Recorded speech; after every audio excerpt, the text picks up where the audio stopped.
चीजें आपके सामने, यानी विश्व के जो जलवायु प्रदेश को माना जाता है, इससे पहले जो चीजें आपके सामने आ रही थी कि जलवायु प्रदेश या जलवायु या मौसम में दो चीजों में अंतर आपके सामने था, मौसम और जलवायु।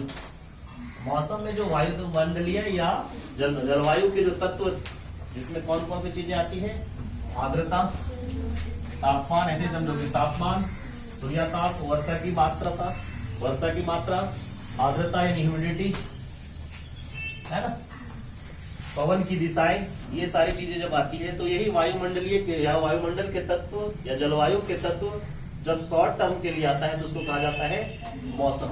यही लॉन्ग टर्म के लिए होता है तो उसको कहा जाता है क्लाइमेट या जलवायु। ये जो वायुमंडल के तत्व है या जलवायु तत्व है ये डिपेंड करेगा किस किस चीजों पर। तो हमारे सामने ये 0 डिग्री से लेकर जो 90 डिग्री के बीच में सिचुएशन है या स्थिति है, इस चीजों में क्या है, किस आधार पर। तो सबसे पहले जो सूर्यताप की मात्रा है, सूर्यताप समझते हैं क्या कि सूर्य से आने वाले विकिरण या जो हीट होती है वो जो ट्रांसफर होती है किसके कारण, विकिरण से, यानी सौर विकिरण, ऐसे समझिए इसको, सौर विकिरण, यानी सौर विकिरण के द्वारा सूर्य से आने वाली जो हमारे यहाँ स्थल पर जो सूर्य से आने वाली किरणें, इसके द्वारा जो हीट आती है या उष्मा आती है, इसी को कहा जाता है सूर्यताप। ठीक है, तो सूर्यताप की मात्रा डिपेंड करेगी बहुत सारे क्लाइमेटिकल या बहुत सारे स्थलाकृति के आधार पर।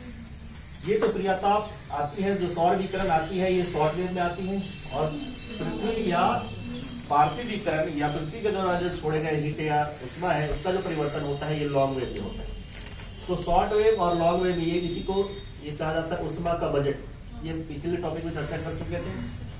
हमें ये चर्चा करना है कि सूर्यताप से जो हमारे यहाँ टेम्परेचर मेंटेन होता है ये किस किस चीज पर डिपेंड करेगा। तो ऐसा नहीं कि सारे जगह सूर्यताप की मात्रा एक समान होगी। सूर्यताप डिपेंड करेगा कि वहां की स्थलाकृति क्या है, 0 डिग्री से 90 डिग्री यानी वहां की अक्षांशीय स्थिति क्या है, ठीक है, उसके प्रकार क्या है, इस आधार पर सूर्यताप की मात्रा डिपेंड करेगी। तो हमारे यहाँ 0 डिग्री से 90 डिग्री के बीच में सूर्यताप अलग अलग होती है, यानी सूर्य की किरणें कहाँ सीधी पड़ रही है, जैसे इस दिशाओं में सूर्य की किरणें सीधी पड़ रही है और इसी दिशाओं में सूर्य की किरणें तिरछी पड़ रही है। तो सूर्यताप के कारण यहाँ टेम्परेचर अधिक और सूर्यताप के कारण यहाँ टेम्परेचर कम होगा। तो एक सीधी सी संकल्पना क्या है कि 0 से 90 डिग्री की ओर जाएंगे तो तापमान में कमी होगी, यानी सूर्यताप डिपेंड करेगा कि सूर्यताप जहां अधिक है तो तापमान अधिक, सूर्यताप की मात्रा जहां कम है तो तापमान कम। और जब तापमान कम या अधिक होगा तो इस पे कहीं ना कहीं वर्षा की मात्रा डिपेंड करेगी, क्योंकि आप लोगों को पहले ही बता दिया गया है कि तापमान जो वर्षा होगी यानी वायुमंडल में जलवाष्प की मात्रा पर निर्भर करेगा कि ये इस वायुमंडल में जलवाष्प की कितनी मात्रा है, उस आधार पर वर्षा डिपेंड करेगी। और वर्षा यानी जलवाष्प किस पर डिपेंड करेगा, तापमान पर। कि आपको जितनी प्यास लगी है ये डिपेंड करेगा गर्मी पर। तो वायुमंडल कितना गर्म है उस आधार पर इसमें जलवाष्प की मात्रा होगी। तो वायुमंडल गर्म के आधार पे, तो यहाँ हमने देखा कि यहाँ से ऊपर की ओर जाएंगे तो कहीं ना कहीं टेम्परेचर यदि घट रहा है तो कहीं ना कहीं इसमें ह्यूमिडिटी की मात्रा या जलवाष्प की मात्रा एक कमी आ रही है। जब जलवाष्प की मात्रा में कमी आएगी 0 से 90 के जाने पर तो वर्षा की मात्रा में भी कमी आएगी। वर्षा की मात्रा में कमी आएगी तो वनस्पति सघन से विरल की ओर जाएगी, यानी 0 डिग्री के आसपास जो जलवायु प्रदेश होगा यहाँ वनस्पति क्या होगा, सघन होगा। और यहाँ से 0 डिग्री की से 90 डिग्री की तरफ जाएंगे तो यहाँ वनस्पति क्या होगा, विरल वनस्पति। सुना है। इसी तरह से ये चीजें जो हमारे सामने है कि विश्व के जलवायु को कैसे भागों में बांट सकते। तो विश्व के जलवायु को इस फॉर्म में लाया गया है कि 0 से 10 डिग्री के आसपास जो भूमध्य रेखा का क्षेत्र है यानी इक्वेटर का जो जोन है, इस जोन के आसपास की जलवायु को कहा जाता है भूमध्य रेखीय जलवायु, इक्वेटोरियल क्लाइमेट। आपने बोला कि भाई यहाँ क्या होनी चाहिए, सूर्यताप अधिक है, तापमान अधिक है, वर्षा की मात्रा अधिक है और वनस्पति सघन है। तो 0 से 10 डिग्री के आसपास के इस क्षेत्र में ये सारी चीजें सघन मिलेगी। वनस्पति सघन मिलेगा, वर्षा अधिक होगी, तापमान अधिक है तो तापमान अधिक है तो कहीं ना कहीं इस वायुमंडल को सोखने की क्षमता अधिक होगी जलवाष्प को, और जलवाष्प की मात्रा अधिक होगी तो वर्षा अधिक होगी। तो यहाँ घनघोर वर्षा होगी और वो संवहनीय वर्षा होगी, ठीक है, कन्वेक्शनल रेनफॉल। तो इस क्षेत्र में आपके सामने ये चीजों को आपने पढ़ा जिसमें वर्षा अधिक, तापमान वनस्पति सघन, तापमान की मात्रा अधिक होगी, सूर्याताप बताइए अधिक, वर्षा अधिक, वनस्पति सघन, सघन के साथ साथ लंबे और कठोर वन। जैसे यहां से ऊपर जाएंगे 30 डिग्री के आसपास, 30 डिग्री के आसपास यानी 0 से 30 में इस पूर्वापवन का प्रभाव रहता है।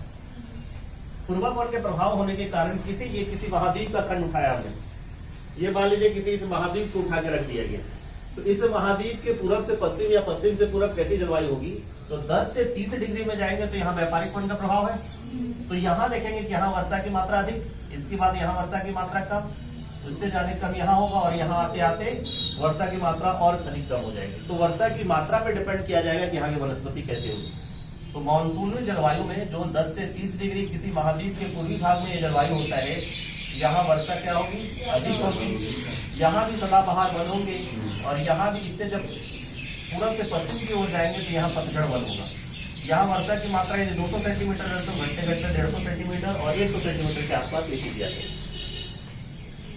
10 से 30 किसी महाद्वीप के मध्य भाग में, यानी यहाँ से इस क्षेत्र में इधर से इधर आएंगे तो किसी महाद्वीप के मध्य भाग में वर्षा की मात्रा घटेगी, तो वनस्पति भी क्या होगा, यहाँ जो सदाबहार वन या पतझड़ वन आ रहे थे, यहाँ कहीं ना कहीं घास के मैदान आएंगे, और ये घास के मैदान लंबे घास के मैदान होंगे, क्योंकि यहाँ भी घास के मैदान मिलने वाले हैं और 30 से 45 में भी घास के मैदान मिलने वाले। ये स्टेपी तुल्य होता है, ये सवाना तुल्य होगा, और यहाँ से इधर जाएंगे तो यहाँ लंबे लंबे घास के मैदान और इसके साथ कुछ पेड़ पौधे भी होंगे। यहाँ भी आएंगे तो यहाँ छोटे छोटे घास के मैदान।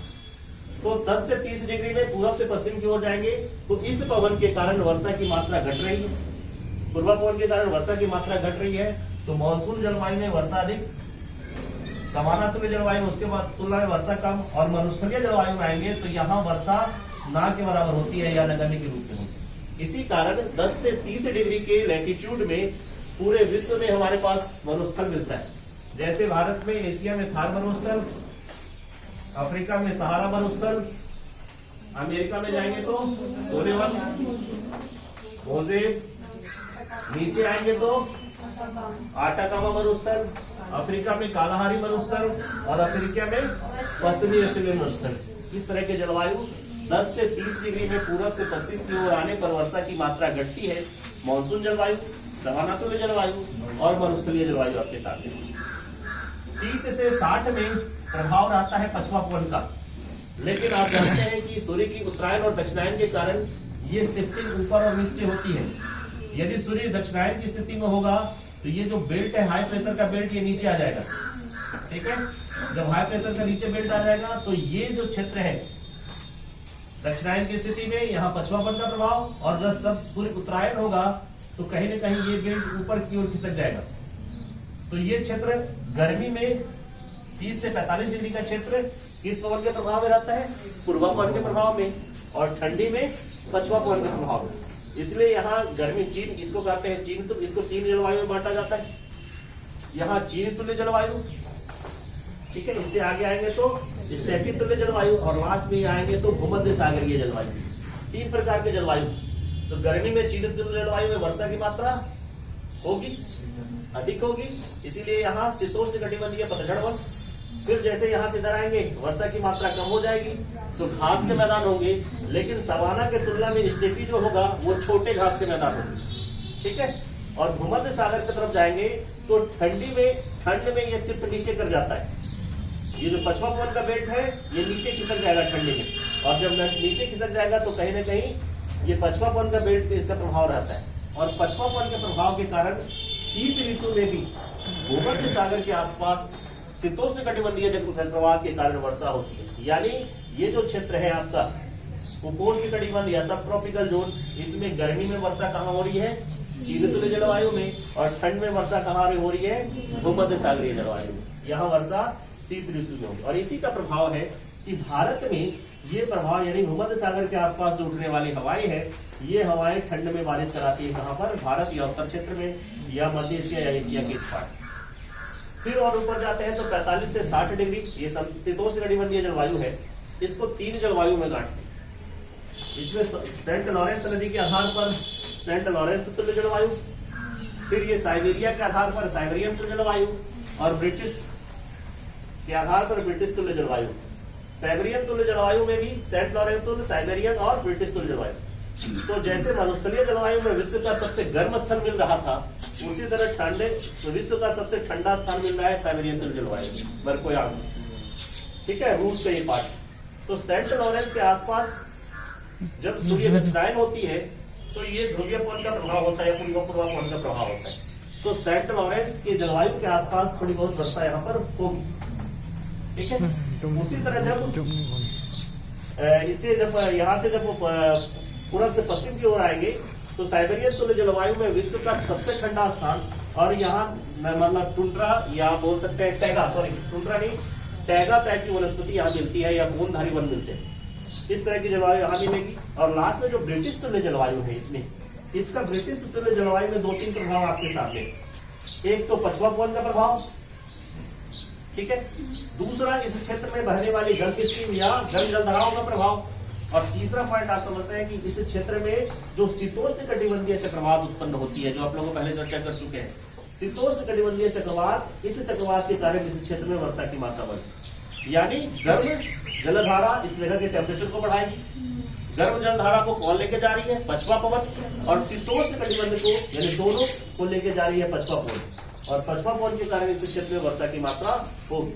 तो इस जलवायु को लेंगे, इस शीतोष्ण कटिबंध जलवायु में कहीं न कहीं ब्रिटिश तुल्य जलवायु में वनों की सघनता होगी, ये तय है। टुंड्रा वनस्पति में जाएंगे तो टुंड्रा वनस्पति यहाँ पर, यहाँ वनस्पति विरल हो जाएगा, यहाँ तापमान अधिक कम हो जाएगा, यहाँ तापांतर भी कम हो जाएगा। ठीक है, और यहाँ ठंडी हवाएं चलती है या शीत भरी हवाएं चलती है। तो एक सीधा कॉन्सेप्ट है कि 0 डिग्री से 90 डिग्री पर हो जाएंगे तो आपने बोला कि सूर्याताप की मात्रा कम, आपने कहा कि तापमान की मात्रा कम, वर्षा की मात्रा कम, वनस्पति सघन से विरल की तरफ, ठीक है, और आर्द्रता भी धीरे धीरे ऊपर जाएंगे तो कम होती चली जाएगी। कुछ कुछ कंडीशन में ये हवाएं हमारे जलवायु को प्रभावित कर रही है, कभी पूर्वा पवन, कभी कुछ पछुआ पवन, और कभी उत्तरायण और कभी दक्षिणायन। इसी आधार पर ये जलवायु हमारे सामने है। जो जलवायु को बताया जाता है कि 35 वर्ष तक आसपास के जो क्षेत्र होते हैं, या 35 वर्ष के एक लॉन्ग टर्म वो मानता है, जिसमें वायुमंडल के तत्व बरकरार रहते हैं, मतलब ये सब तत्व आपके यहाँ बरकरार। ठीक है, यही आपके सामने था विश्व के जलवायु प्रदेश।